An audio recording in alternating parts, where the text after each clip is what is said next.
So mga lods, malapit na ako sa aking tubuhan. Malapit na ako mga lodi. Ayan mga lods, oh, nag-stack pa rin yung tubig. Hindi po siya daloy ng maayos dahil po may mga bara-bara po doon sa baba. Ayan mga lods, oh, nandito na ako. Ayan po yung alaga ni Jeep Vlog mga lods. At doon po sa kabila. So sama tayo doon mamaya mga lods, ipakita ko rin sa inyo. At ito mga lods, ito na yung alaga ni Jeep Vlog, oh. Ayan po, kung napapansin nyo po sa mga ibang vlog ko na lagi po ako ditong nagbablog.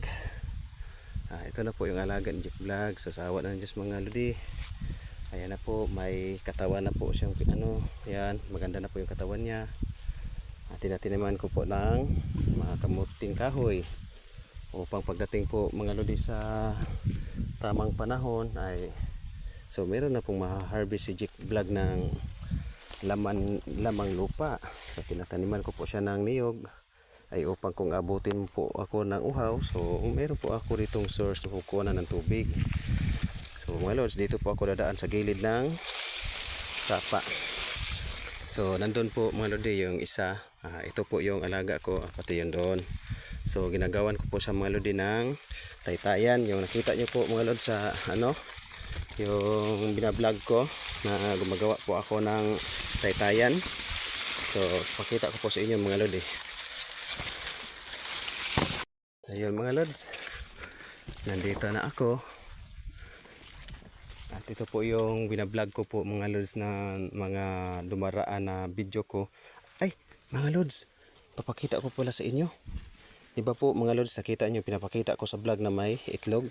So ito na po mga lodi, may butas na naman. Ayan mga lods, oh, may butas siya pa ilalim. Ano kaya to? Ayan mga lods, may butas na naman siya. Dito dalawa, ayan, binagbutasan pati dito sa kabila. Ayan, may mga butas-butas. Pero ito medyo mas malaki. Yun po yung mga itlog na sinasabi na itlog ba sa ahas o bayawak. So ngayon may butas na naman siya mga lods, oh. Kita nyo po, ayan, may butas naman po. So bahala na dyan, nakakatakot. Mga lods, nandito na ako sa ginagawa kong tulay. So ito po yung ginagawa kong tulay. So shout out dyan sa mga dumadaan po dito. Kasi po minsan kasi mga lodi, yung mga dumadaan dito ay dito po sila umuupo, dito sila nagpapahinga. Dito nila nilalagay yung mga itak nila, yung mga kaya napuputol yung tali. Ayan po, kaya ang ginawa ko mga lodi, dinugtungan ko naman ito. So sana dito sa mga dumadaan, pangalagaan nyo po yung tawiran natin dahil tayo naman ang makabenepisyo nito at nakakapagod din na gumagawa ng tulay. Tapos ang gagawin nyo, i-chop-chop nyo dito yung mga ispading nyo. Dito nyo tinatakdang. Kahit saan na lang, hindi mapuputol yung tali. Ang higpit ng ko yan mga lods para po ang dumadaan ay hindi po siya madidiretso dito sa tubigan. Kaya pakisuyo na lang sa mga dumadaan dito. Tayo naman ang makabenepisyo dito. So pangalagaan po natin yung ang tulay na ginagawa ni Jeep Vlog. So mga lods, nandito na po yung alaga kong isa. Yan po mga lodi. Yan po yan. So siguro mga lods, mga March yung dalawa, pati ito ay harvest na yan.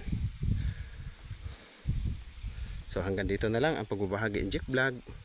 Bye bye. So lods, pinagpawisan ako sa sobrang layo.